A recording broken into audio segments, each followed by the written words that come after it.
الحمد لله نحمده ونستعينه ونستغفره ونعوذ بالله من شرور أنفسنا ومن سيئات أعمالنا من يهديه الله فلا مضل له ومن يضلل فلا هادي له وأشهد أن لا إله إلا الله وحده لا شريك له وأشهد أن محمدا عبده ورسوله اللهم صل وسلم وبارك عليه وعلى آله وصحبه وسلم.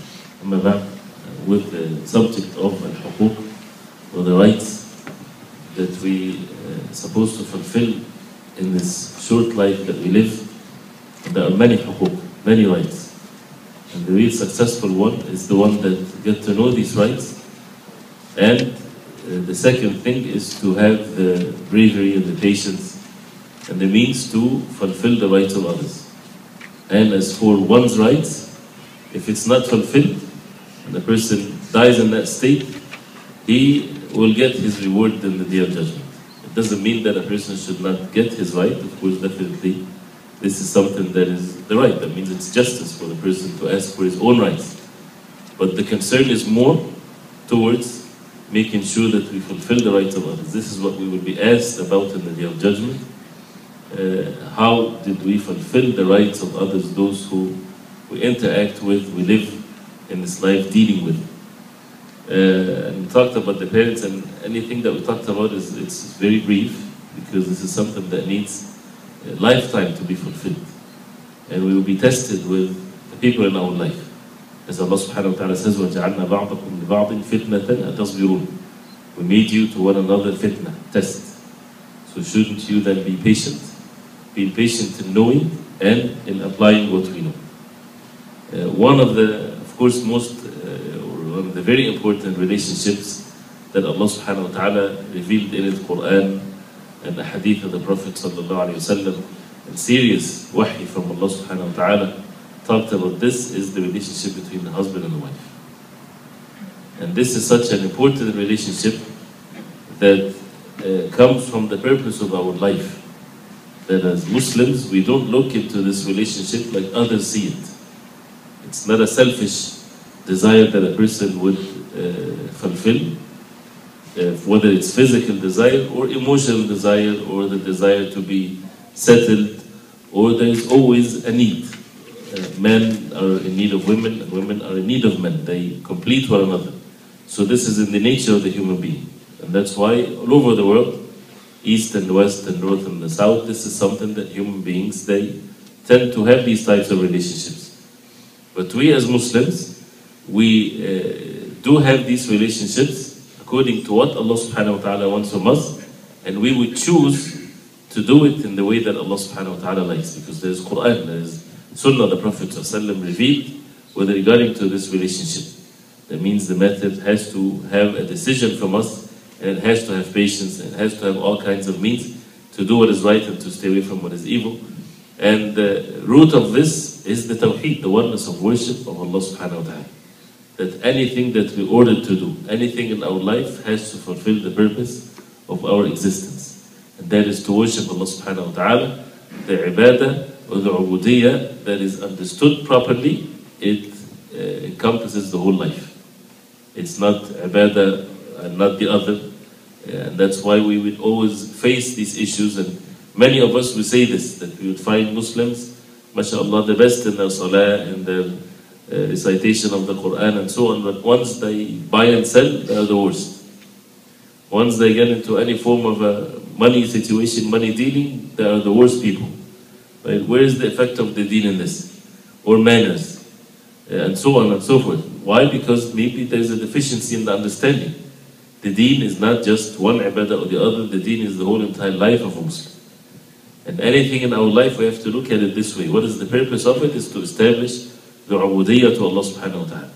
One of which is this relationship, since Allah subhanahu wa ta'ala ordered us in the Quran, وَأَنْكِحُوا الْأَيَامَ مِنْكُمْ وَالصَّالِحِينَ مِنْ عِبَادِكُمْ وَإِمَائِكُمْ. وَأَنْكِحُوا means get them married, the women among you and the salihin, whether it's for, if the verse originally talks about the slaves, men and women, or in general, every single person. This is the order of Allah subhanahu wa ta'ala, one of the signs of Allah subhanahu wa ta'ala. وَمِنْ آيَاتِهِ أَنْ خَلَقَ لَكُم مِّنْ أَنفُسِكُمْ أَزْوَاجًا لِتَسْكُنُوا إِلَيْهَا وَجَعَلَ بَيْنَكُم مَّوَدَّةً وَرَحْمَةً إِنَّ فِي ذَلِكَ لَآيَاتٍ لِقَوْمٍ يَتَفَكَّرُونَ.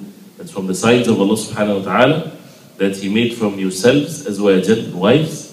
For what reason? لِتَسْكُنُوا إِلَيْهَا, Taskunu, meaning that you would have your tranquility there, right? That the person, the sukoon is when something is not moving, right? When a person is settled. The feeling of settling, the feeling of as-sakina, that's what sakina comes from, tranquility. When the heart is going everywhere, the stress of thinking of 100 things at the same time is very stressful. But the person he would find in his wife, and the wife should find that with her husband, the sakina, the tranquility, that things are settled, not the opposite, right? وَجَعَلَ بَيْنَكُمْ مَوَدَّةً وَرَحْمَةً, and He made among you mawadda, love and mercy. This is one of the signs of Allah. So believers, they witness this. So even the personal benefit and the personal pleasure that they get, they witness, they see with their own hearts and eyes that this is from Allah subhanahu wa ta'ala. Not from themselves, it's from Allah subhanahu wa ta'ala. He's the one that gave the human beings the ability to feel these types of feeling, because it's all from Allah subhanahu wa ta'ala. And then we say that everything has to be referred to the tawheed and the oneness of worship of Allah subhanahu wa ta'ala with His names and attributes and all of this. You witness, you see Allah subhanahu wa ta'ala with your heart when you look into the actions of Allah subhanahu wa ta'ala. Right? The actions of Allah subhanahu wa ta'ala, one of which is these types of relationships. And the Prophet ﷺ ordered, Ya ma'ashar al-shabab man istata'a minkum al-ba'ata falyatazawwaj. Or young people, whoever is having the means to get married, he should get married. So this is the way of the Prophet ﷺ. And the Prophet ﷺ said that for a reason, فَإِنَّهُ أَغَضُّ لِلْبَصَرِ وَأَحْصَنُ لِلْفَرْجِ. Because this is more to help you to lower your gaze and to protect your chastity. Because the goal of our life is to be obedient to Allah subhanahu wa ta'ala. And anything that Allah forbade, you would find the halal means to it. And whoever turn away from the halal, which is so spacious, right, then he should not blame no one but his own self. He's the one that chose to live a very tight life. Halal is always very spacious. And that's why even, subhanAllah, marriage is something that happens by a word of mouth. Right? The paperwork and everything, this is to save one's right with whenever there's a dispute. But Islamically, they are married if there is ijab and qabul, and there is the wali and the shuhud. Ijab and qabul is the offer and the acceptance. Zawajtuka ibnati muwakkilati, and so on. I make you marry my daughter, my guardian, the one that he's guardian over, and so on. And the other side would say, I accept. There is the guardian, for the woman is there. The witnesses, the matter is finished. They are married. What was haram and a major sin, and the throne of Allah subhanahu wa ta'ala shakes as a result of this sin, becomes after a few minutes halal and a good deed and rewardable act. And this is the amazing thing, the importance of the word of mouth that changes from what is extreme haram to be extreme halal and order from Allah subhanahu wa ta'ala, and so on. And for those who have honor and dignity, for example, among the Muslims, right? If you can see the difference between, for example, if a woman, she's pregnant from haram wal-'iyadhu billah, how much shame there is to herself and to everyone, and she would hide and they would try to do even worse and commit haram and abortion and so on. And you see the opposite of that when a woman is married and she's pregnant. She's so happy, she's so proud, and everybody's so happy and everybody's congratulating her, right? What is the difference between this and this? Is just the deen of Allah subhanahu wa ta'ala. The wahy of Allah subhanahu wa ta'ala has been established, makes people so happy and comfortable and peace and everything. When it's not, it's all forms of miseries. And it should be looked at this way. So it's a matter of deen. So this type of a relationship is deen. And that's why when we're reading the Quran, we can check these verses not just about the rulings of zawaj and marriage and talaq and divorce and so on. It's also the relationships that are mentioned in the Quran, prophets that were married, or situations of, for example, the story of Musa alayhi salam, when in Surah Al-Qasas, when he went to Madian, and he got married to the daughter of, as it's said to be, Shu'aib, right? And how to extract and to ponder over the things that are being said and done and so on. The verses in the Quran that governs this relationship, we have to have that submission. We have to have that submission to the orders of Allah subhanahu wa ta'ala. But the sad thing is, most of us as Muslims, and we should not praise ourselves, we all fall into this, and we need to review really what we're doing things in our life, marriages and so on and so forth. we can follow the deen and the sunnah when we are performing the marriage. And we would say, على سنة الله ورسوله على كتاب الله وسنة رسوله صلى الله عليه وسلم. Right? People would say that on the book of Allah, they're getting married on the book of Allah and the sunnah of the Prophet sallallahu alaihi wasallam. MashaAllah, very good. But then right after they finish this, the haram starts. Not according to the Quran or not according to the sunnah of the Prophet sallallahu alaihi wasallam. And the wife would be dancing for all the men present, right, in front of her own husband. I mean, where is the Kitabullah and where is the Sunnah of the Prophet ﷺ then? And it shows how the culture sometimes is even stronger than the deen. And then after that, it's, you know, sin after sin, or life is not governed by the Quran and the Sunnah of the Prophet ﷺ within the households. Then this is the contradiction, which is the first level of corruption. So to be in peace with ourselves, if we get married based on the Quran and the Sunnah of the Prophet ﷺ, we should continue to be the same. We would find all means of spaciousness and goodness in the deen of Islam, definitely. So when we talk about that issue, there are many things to be said, many examples, and sometimes people, they talk about the fiqh issues of the rights between the husband and the wife. But when we talk about rights, this is the minimum requirement. And usually as ulama, they say this is when there's a dispute, then you refer to the rights. But what governs this relationship is وَعَشِرُهُنَّ بِالْمَعْرُوفِ, that you live with them with goodness. Goodness is a level higher than just the rights, right? So this is definitely a higher level, and this is what the original relationship is based on this. But you would find even the rights are being abused. That means it's even worse. So when we talk about the rights, there's the rights for the wife and the rights for the husband. We're not going to mention all the decent details, but for example, the rights of the wife, that there's financial rights and there is non-financial rights, as they say. The financial rights is that she is entitled for the mahr. Inshallah, we'll talk about the fiqh issues with marriage and divorce because it's very important. People get married and they don't know these rulings. Do they need to know the rulings? Of course, yes, because they come and they say, I divorced my wife. What do I do now? Because he doesn't know the rulings of divorce, and he just said some words and he doesn't know, and then implications and very major problems comes as a result of this. And as we know that marriage happens by the word of mouth, and divorce by just one word that comes of one's mouth. The relationship is over, right? That shows again the seriousness of the word of mouth. Doesn't matter whether he's angry or not. Unless he becomes an insane person, that's a different situation. But people, sometimes they have this misconception, and I'm going out of the subject all the time, so please forgive me, not too organized. But a person might, or people think that if you're angry and you say the words of divorce doesn't count. It's not true. People, when they divorce, when they're angry, it counts. The only situation is if he becomes, as they say, لا طلاق في إغلاق, as the Prophet ﷺ in the hadith says, لا طلاق في إغلاق. There's no divorce in إغلاق, meaning when you're locked up, your mind is shut down, right?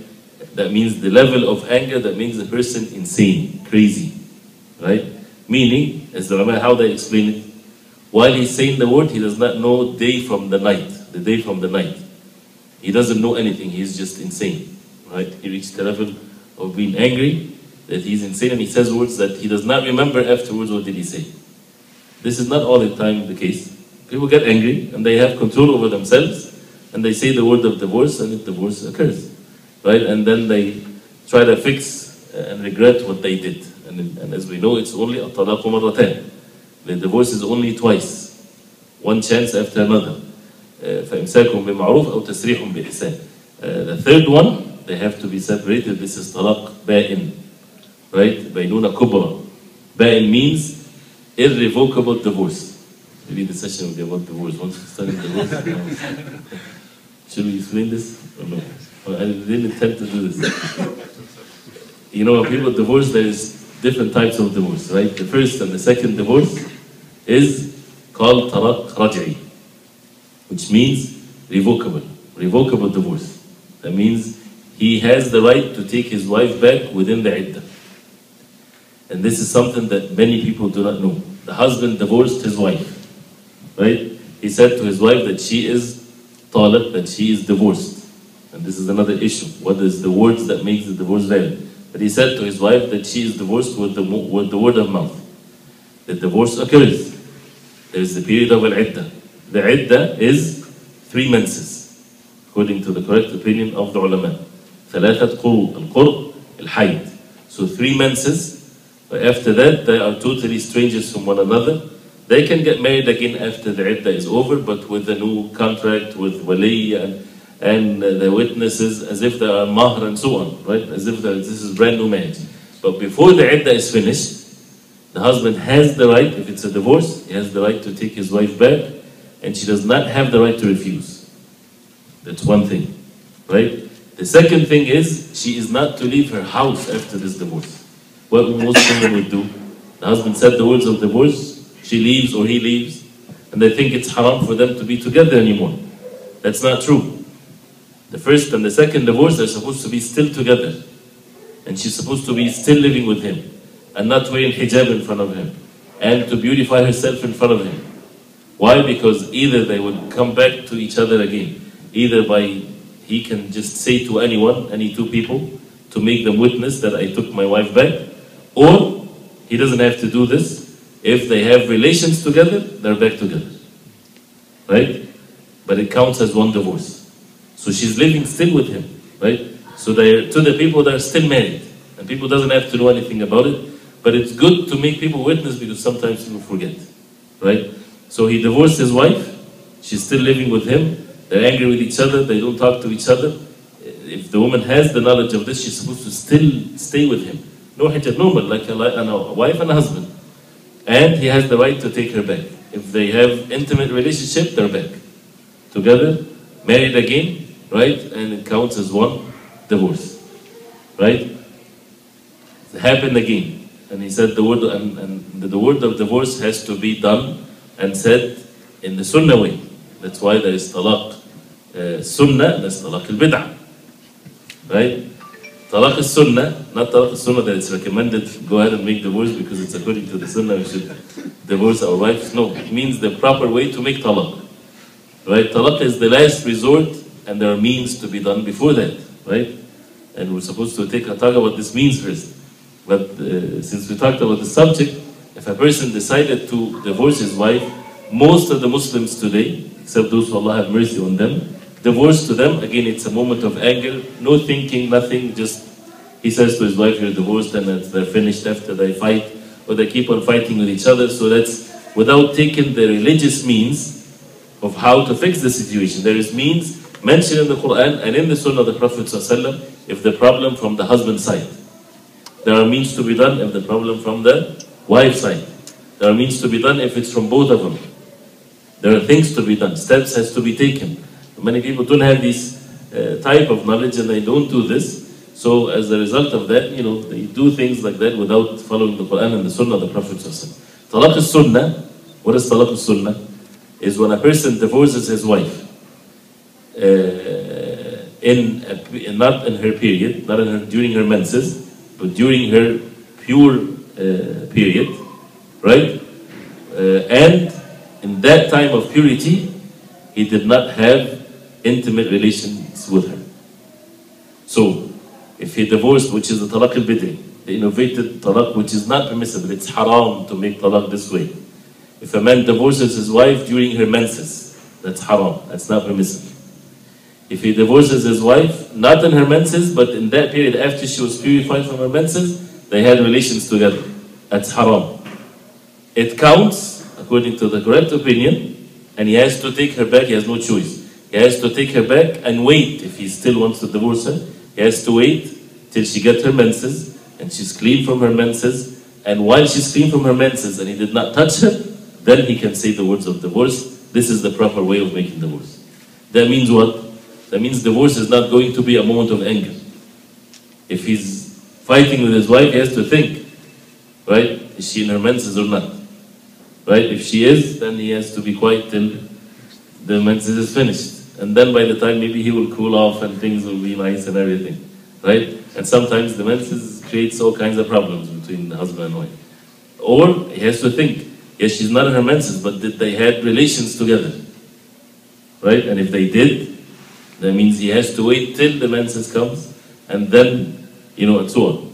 So this is something very important for people to learn. And again, this is briefly. So first divorce, second divorce happened, the third divorce, if it happened, that's talaq baynuna kubra, meaning major, irreversible, if it's correct to translate it like this, major, irrevocable, right? Divorce. The only way that they come back together, if after they divorce, the 3 divorces, she get married to someone for the intention of marriage, normal marriage, for there to be forever, right? Serious marriage, for this marriage to be till death takes them apart or whatever they say, right?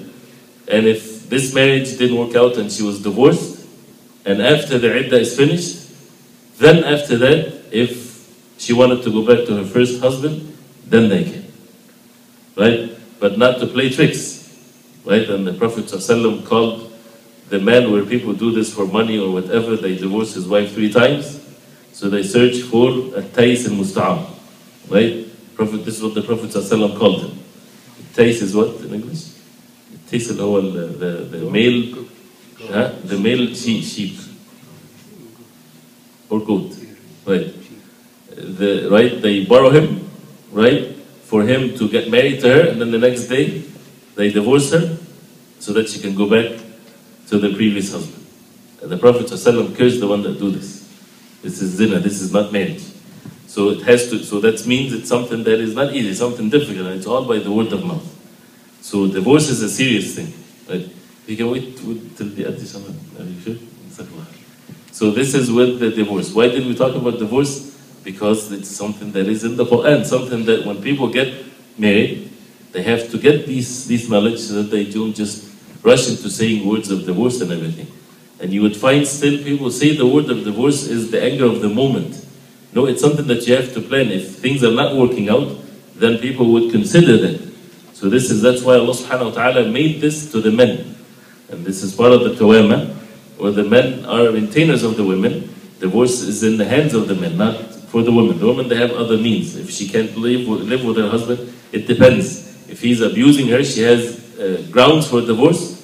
The one that would give her the divorce is the judge, if he sees that she has the right to ask for divorce. Or if she does not have the right of divorce because the husband is not abusing her rights, he's fulfilling her rights and everything, but she can't stand him, she can't live with him, then there is the khula, right? Which is basically terminating the contract.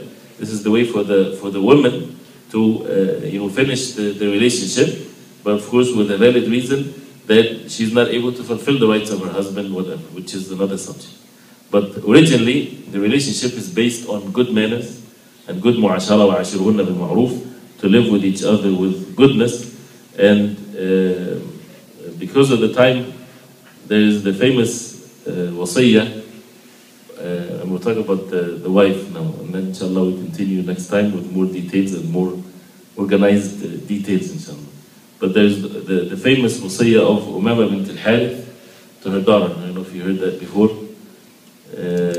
She gave this wasiyah and it's been saved throughout history.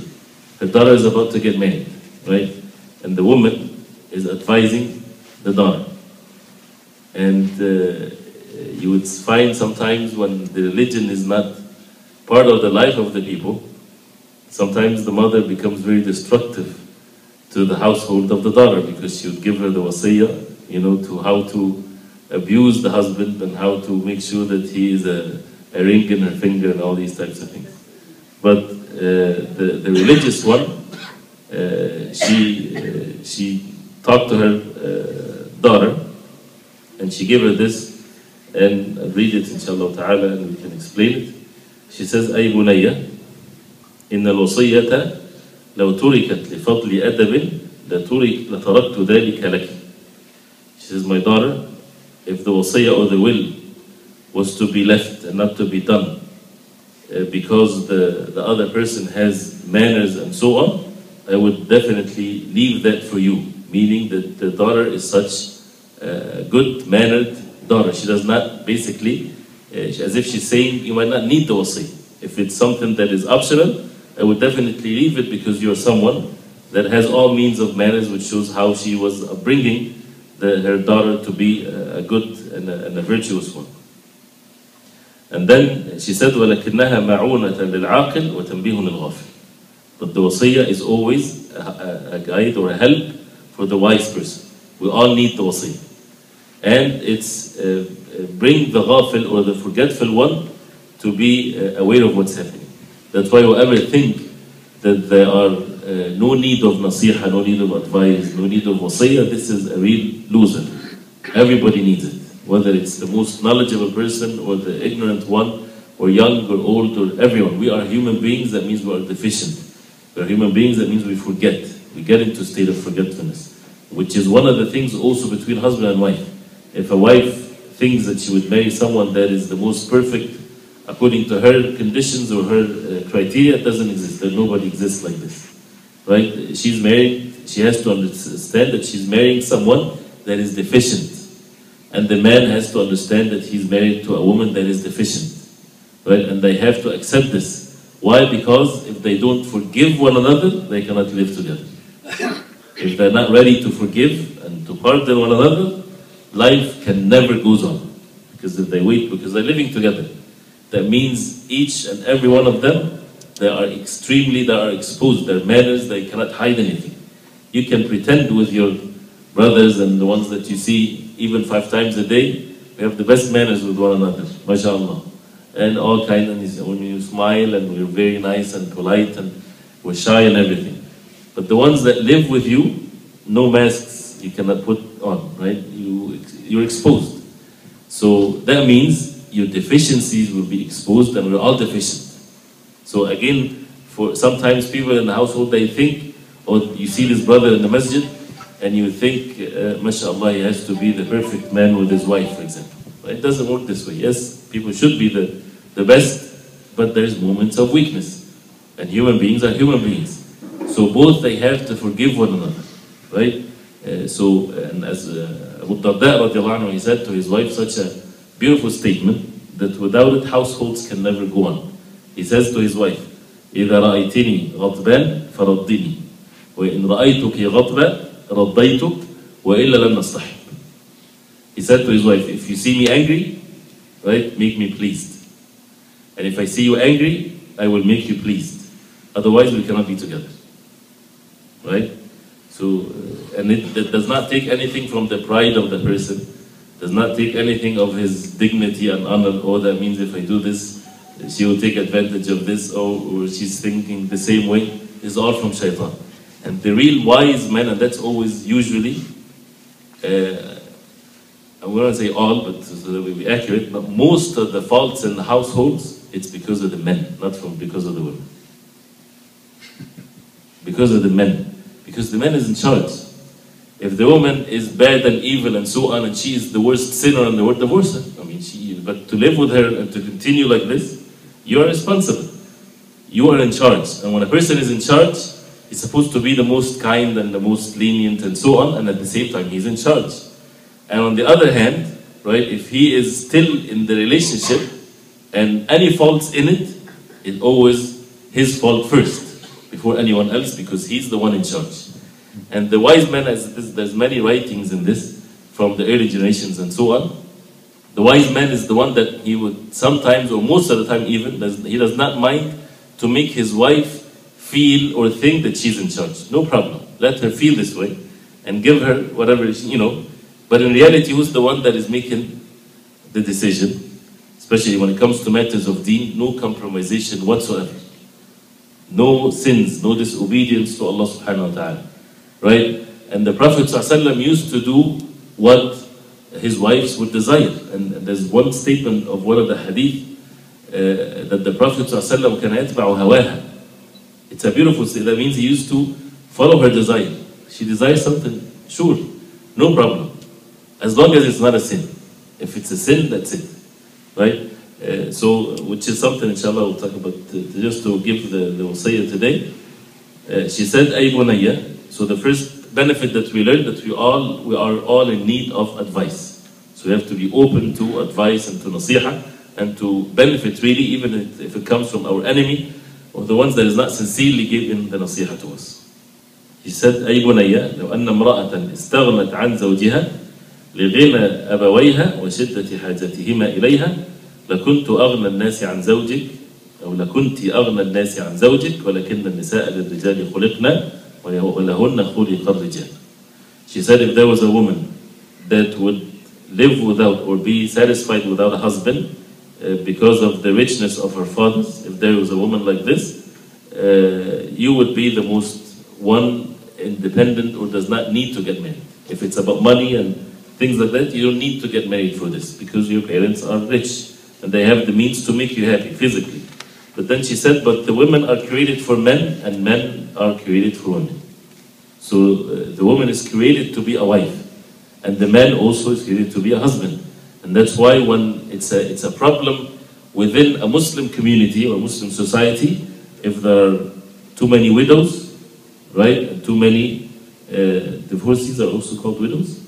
A woman without a husband, you would find always the attention is there, whether to be taken care of and so on. Why? Because this is something that should not be present too much, because this is usually cause problems. The women are created to get married, and the same thing for men. A man without marriage, he is a potential harm to the society, right? And that's why Umar radiallahu anhu, when he sees someone is not married, he would say, we either have to think bad of you or you have something wrong with you, right?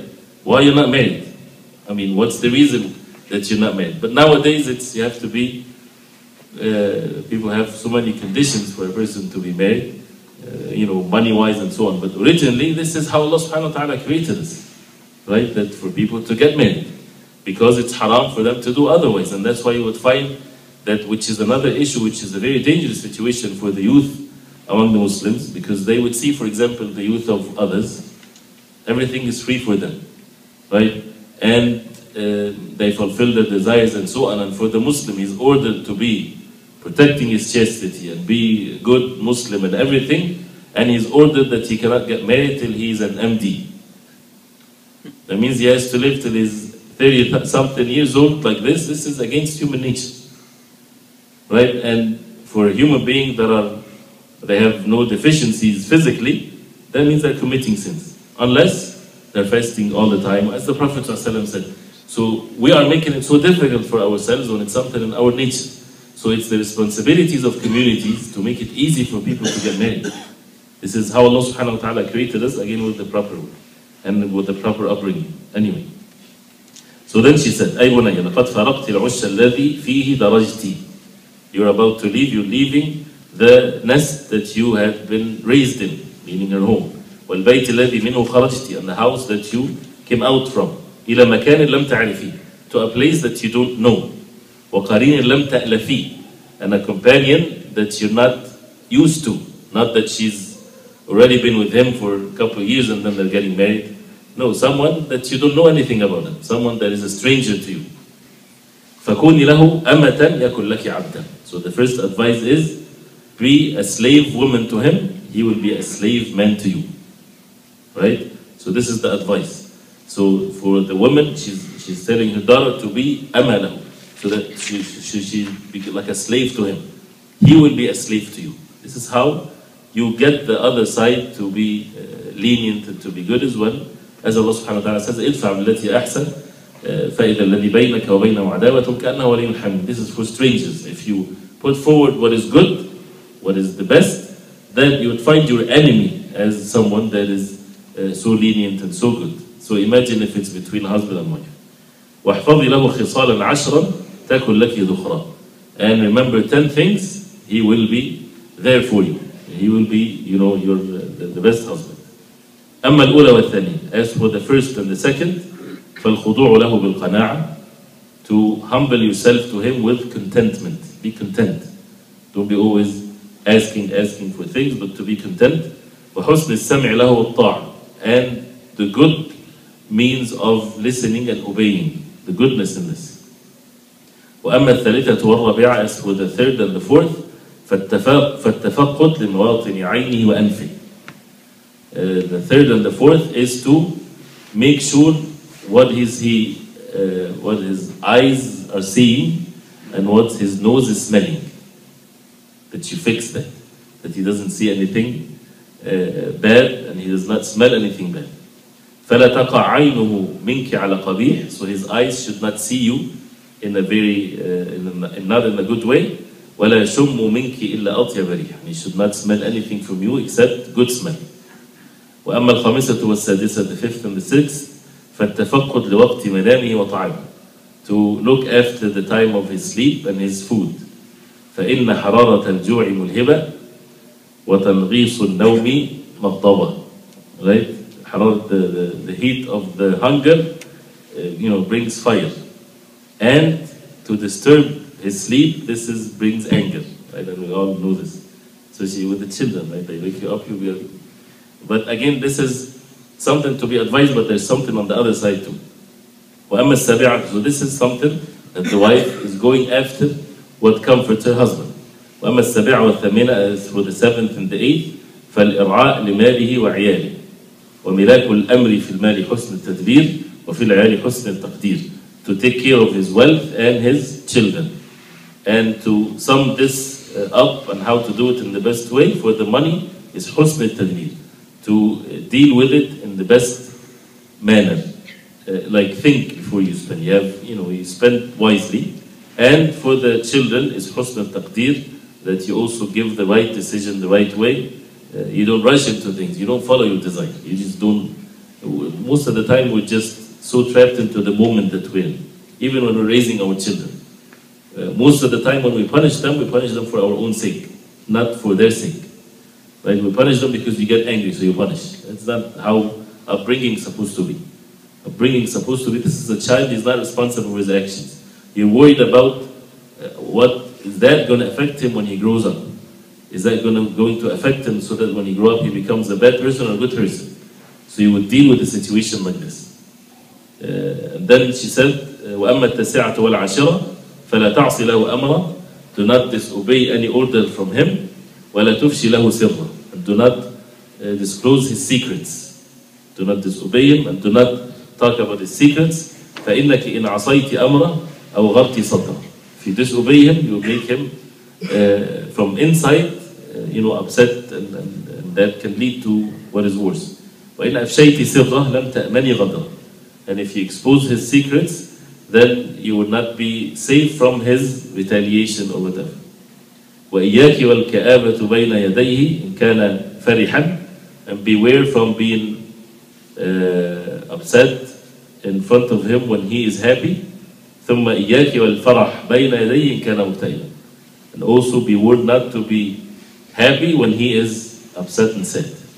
This is something that even within relationships, people should observe this. Umar ibn Khattab radiallahu anhu, when he entered on the Prophet ﷺ, when in the month that he stayed away from his wife, والسلام, he was upset, والسلام, Umar radiallahu anhu, he said to the Prophet of Allah, tell me what is the matter. If there is something for me to cry, I would cry. When you see the loved one is upset, you don't start cracking jokes no, you're supposed to share that with them. You become upset with them. Right? The concern that they're upset, you're upset. And you take them out from that upsetness. If they're happy, you're happy. Even if you're upset. And you step over your desires and feelings for the sake of Allah subhanahu wa ta'ala. Allah subhanahu wa ta'ala will bring what is good. This sounds very ideal, of course, right? But it's also a responsibility for the husband that if the wife is not doing this, not to tell her, did you hear the wasiyah of, and then you start, giving her this all the time. No, he should be forgiving. But yeah, he should. Usually it's more wise that she would hear it from something else, somewhere else. Because usually, as a fact, which is not a good thing, by the way, the most people that do not benefit from a alim is the closest people to him. Right? His wife, his children. Right? Because they see him all the time, so things like this. So, and this is definitely something that the husband should have the wisdom to do that. The mother of Imam Abi Hanifa, rahimahullah, when she had an issue, she told them to take her to, I forgot the name of one of the students of Imam Abi Hanifa, to ask him. He said, ask me, I will give you the answer. No, take me to so and so. So he take her, and then he goes inside the masjid, and he asks him. His mother is asking him this question, so the student tell him, okay, tell me the answer. So he would tell him the answer, and he would say the answer, and he would go back to his mother and tell her he said such and such. Because she says she wants the answer from this person. So sometimes the closest people to you are the ones that, don't want to listen to you, basically. But anyway, to be wise and to be forgivable when these things are not exactly what you think or what you expect. And this is really the wisdom of the man in these types of things, with, of course, both being righteous. The only thing that would have the household according to what we want is if it's holding fast to the deen of Allah. If the thing that drives us and makes us move and talk and do all kinds of things is the deen of Islam, then this is the only way. But if it's other things, if it's personal benefits, if it's culture, this or that, then things would never work right. And at the same time, for those who choose the deen, shaitan will leave them alone. So that's another element that we have to be so aware of. And that's why you would find craziness happening and you don't know the reason for it. The shaitan is working. That's why the kaid of the shaitan is weak. The plots of shaitan is weak if you are strong in matters of iman. So realizing that the shaitan, his goal is to separate the wife from the husband. And we talked about that before. What's the wisdom behind it? The hadith of the Prophet Shaykh Muslim, the shaitan, his arsh is thrown by the water, and he sends his deputies and soldiers everywhere, all over the world. Iblis, the shaitan that refused to make the sujood, he is not to die till the day of judgment. But his offsprings, they live and they die and so on. So he would send his helpers all over. And they come at the end of the day with what they did of corruption on the face of earth. Right? So one would say, I kept with him till he committed such and such sin. So he didn't do anything. Another, I kept with him till he did this sin. He didn't do anything. Till one would say, I kept with him till I separated from his wife. The shaitan, the Iblis would say to him, Ni'ma ant. You are the one. And he would get him closer. You're the man. Right? Why? Because he, separated him from his wife. Although divorce is not haram, right? It's permissible. But why this is the thing that makes the shaitan happy and not the sins? Because the sins, yes, the shaitan, he would do this. But if a person repents before he died, all of the work of shaitan is finished, right? And is ruined. But if he is successful in separating the husband from the wife, which is permissible, not haram, but the offsprings, the children, as a result of this, they can be the real deputies of shaitan. They are the real breed, right? Because they would have disturbances and broken homes and so on. So they're not going to be someone that would have some conscience that you commit sins and repent to Allah subhanahu wa ta'ala. No, these can be the ones that will continue to be, so evil and so on. So the shaitan, he plans, right? And when he looks into the human being, it is not just the moment. No, he's worried about the moment of death. Am I going to make him die in the state of kufr or not? This is the goal of shaitan. And that's when you see the shaitan is having hope in everyone. He does not give up. He has hope in everyone that he will make him die as a kafir, as a disbeliever. And the reason or the evidence that he does not give up, he whispers to everyone. But if he doesn't get anything from the person, you get anything. Anything would work, that's fine. Even to make him upset, he would try to make him upset. Right? But his goal is that he's taken him in a plan. But his plan is so weak if a person turns to Allah subhanahu wa ta'ala alone. So many of the households, they don't realize this. And once the word shaitan comes in place, as if it's just fairy tale. Shaitan is present. And still they continue to fight. Right? And they say the shaitan is present and they still continue to fight.